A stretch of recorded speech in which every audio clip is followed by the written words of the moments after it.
Assalamualaikum warahmatullahi wabarakatuh. Alhamdulillah, alhamdulillahi rabbil alamin, wa bihi nasta'inu ala umuri dunya waddin.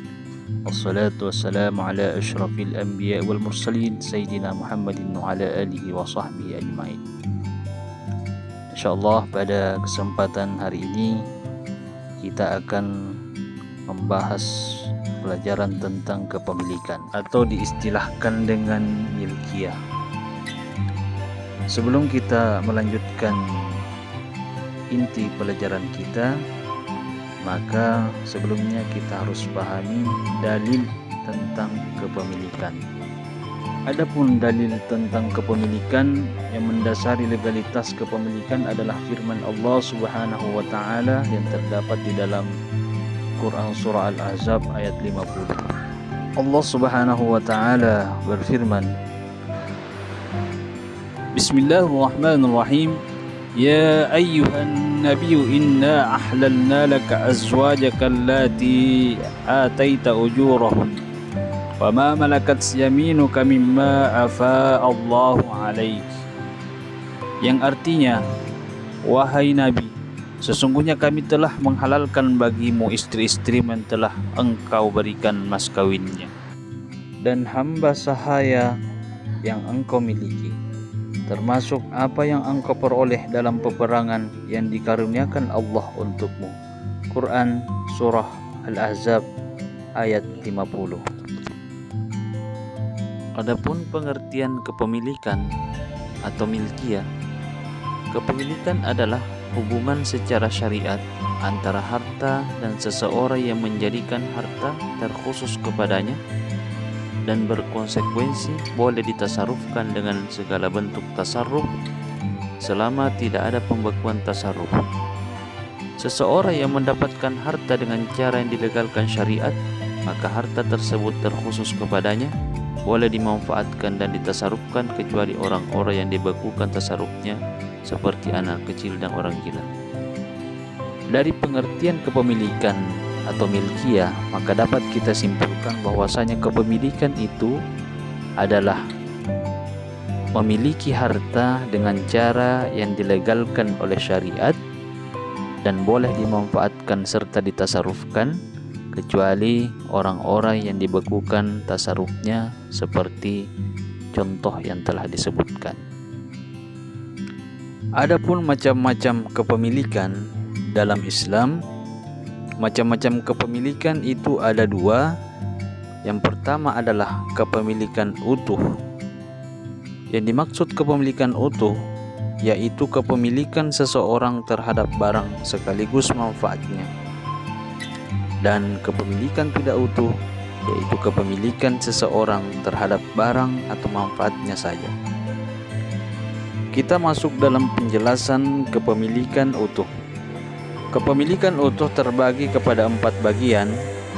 Yang pertama disebut dengan istilah ala al-mubah, yaitu kepemilikan seseorang terhadap barang yang belum pernah berada dalam kepemilikan seseorang dan tidak ada larangan syariat untuk memilikinya, seperti penangkapan ikan di laut, mengambil air dari sumber, dan berburu hewan.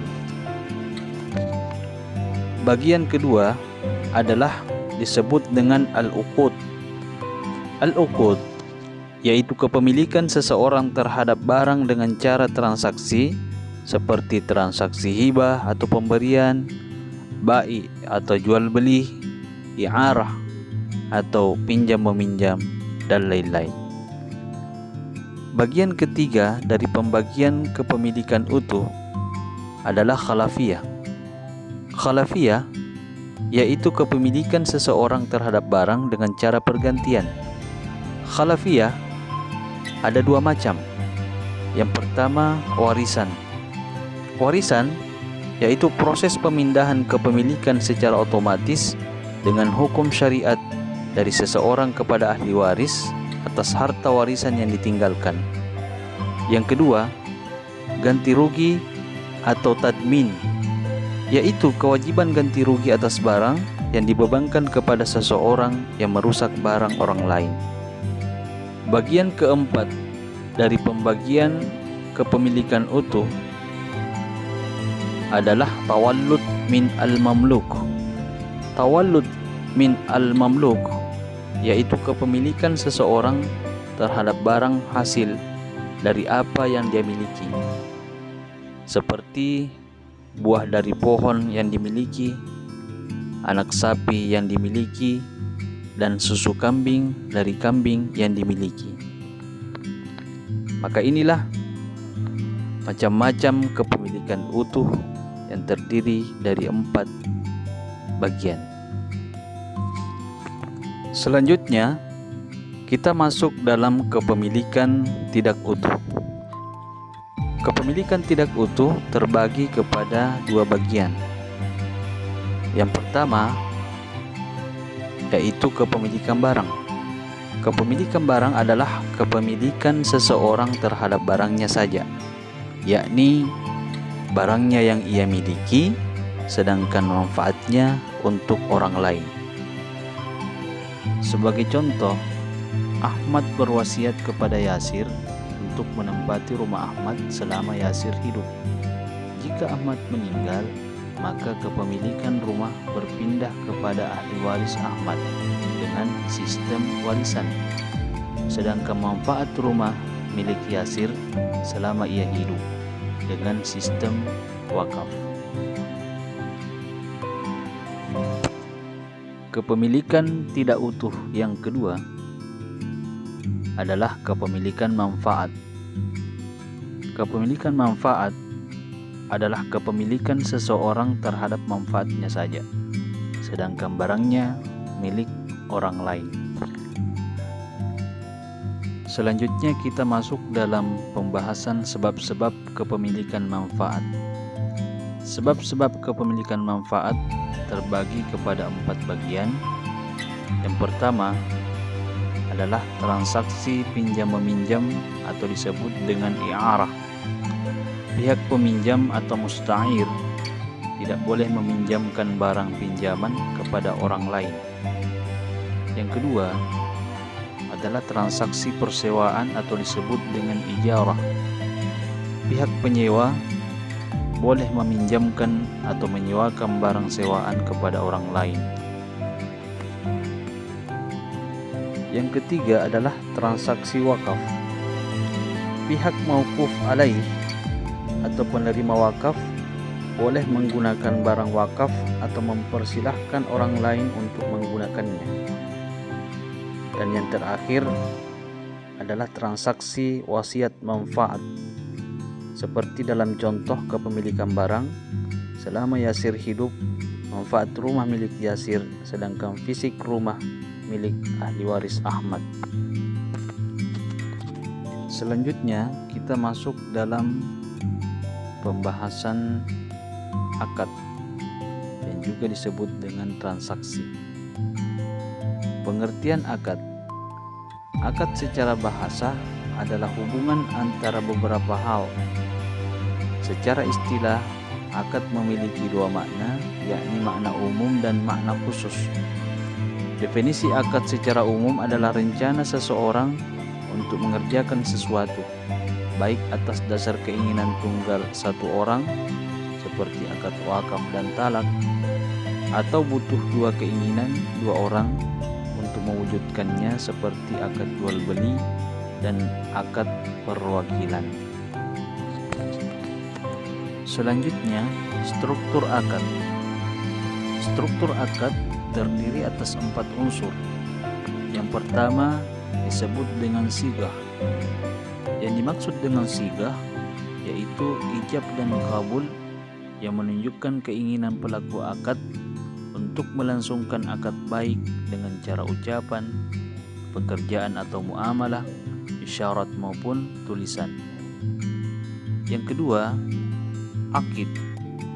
Yang disebut dengan akid yaitu ijab dan kabul tidak mungkin terrealisasi tanpa adanya pelaku akad.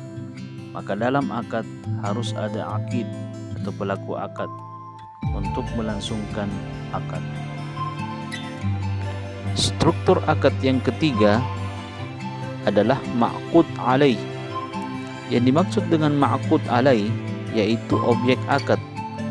Ma'qud alaih ada kalanya berupa barang seperti dalam akad hibah atau pemberian, atau tidak berupa barang seperti mempelai wanita dalam akad. Struktur akad yang terakhir adalah tujuan akad itu sendiri, yaitu tujuan untuk melangsungkan akad. Setelah kita mempelajari struktur akad, sekarang kita masuk dalam pembahasan macam-macam akad. Macam-macam akad terbagi kepada 5 bagian. Yang pertama, macam-macam akad berdasarkan objek. Ada 2. 1. Aqdun maliyun, yaitu akad yang terjadi pada objek kepemilikannya, seperti akad ba'i atau jual beli. Yang kedua, aqdun ghairu maliyun, yaitu akad yang objek akadnya tidak berupa harta, seperti akad wakalah atau perwakilan. Yang kedua, macam-macam akad berdasarkan boleh digagalkan atau tidak ada 2. 1. Akad lazim, yaitu akad yang tidak boleh digagalkan secara sepihak. Dan yang kedua adalah akad jaiz, yaitu akad yang boleh digagalkan oleh pelaku akad. Macam-macam akad yang ketiga berdasarkan adanya imbalan atau tidak ada terbagi kepada 2. Yang pertama, akad muawadah, yaitu akad yang di dalamnya terdapat imbalan atau iwad baik dari satu pihak atau kedua belah pihak. Akad muawadah terbagi lagi menjadi 2 bagian, yaitu muawadah mahdah dan muawadah ghairu mahdah. Yang kedua, akad tabarru, yaitu akad yang di dalamnya tidak terdapat imbalan atau iwad, seperti akad hibah atau transaksi pemberian. Dan akad tabarru ini terbagi lagi menjadi 5 bagian. Yang pertama, wasiat. Yang kedua, itkun atau memerdekakan budak. Yang ketiga, hibah atau pemberian. Yang keempat, wakaf. Dan yang terakhir adalah ibah. Kemudian macam-macam akad yang keempat, yaitu berdasarkan terpenuhi rukun dan tidaknya, terbagi menjadi 2 bagian.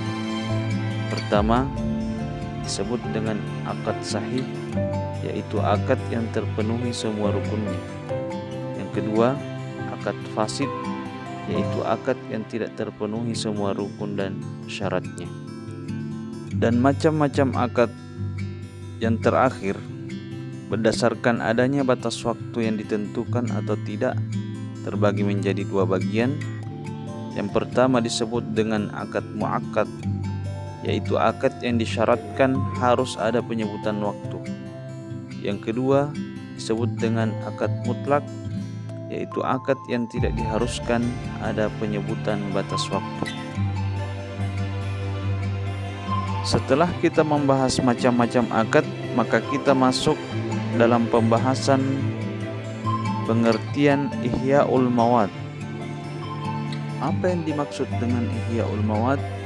Maka pada pembahasan ini kita akan menjelaskannya. Yang dimaksud dengan Ihya'ul Mawad, secara bahasa, ihya adalah membuat sesuatu menjadi hidup, sedangkan mawad secara bahasa adalah lahan mati.